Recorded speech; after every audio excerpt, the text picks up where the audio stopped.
আসসালামু আলাইকুম রহমতুল্লাহি আবরাকাত। এই যে আলেমে আলেমে যুদ্ধ করার কারণে, আলেমে আলেমে ঝগড়া করার কারণে আজকে সৌদিয়ানরা আলেমদেরকে, দাড়িওয়ালা টুপিওয়ালাদেরকে বলে কি, তুমি তালেবান?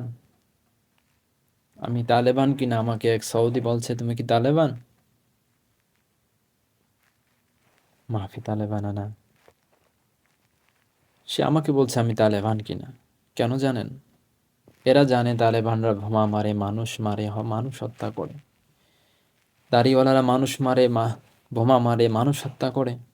এদের সামনে এমনভাবে উপস্থাপন করা হয়েছে, শুধু এই আলেমে আলেমে ঝগড়ার কারণে এক আলেম আরেক আলেমকে গালি দেয়, এক আলেম আরেক আলেমকে নিয়ে গীবত করে। শুধু এই সব অন্য মানুষরা দেখে আজকে আলেমদেরকে, দাড়িওয়ালাদেরকে বলছে এরা জঙ্গি, এরা তালেবান, এরা বোমা মারে, এরা মানুষ হত্যা করে। অথচ এরা আমাদের চাইতে আরো খারাপ। আমি কর্ম করেছি এক সৌদির, সে আমার 300 রিয়াল দিচ্ছে না, কিন্তু সে খারাপ নয়, আমি খারাপ।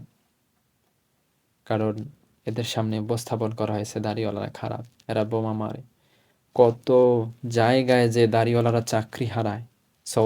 সৌদির মতো একটি মুসলিম দেশে দাড়িওয়ালাদের চাকরি হয় না। দাড়ি দেখলে চাকরি দেয় না, দাড়ি দেখলে হোটেলে চাকরি নেই, দাড়ি দেখলে দোকানে চাকরি নেই, দাড়ি দেখলে বাসার চাকরি নেই, দাড়ি দেখলে কোনো জায়গার চাকরি হয় না। চাকরি নিতে অনেক কষ্ট হয় এই দাড়ির কারণে।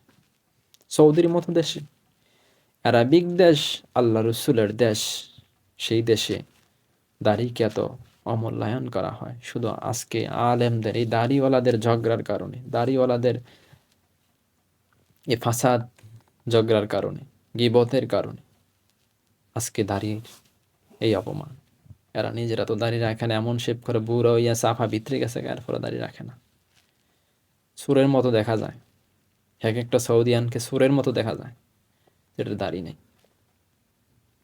তারপরে দাড়ি রাখে না, তারপরে দাড়ি কেটে ফেলে।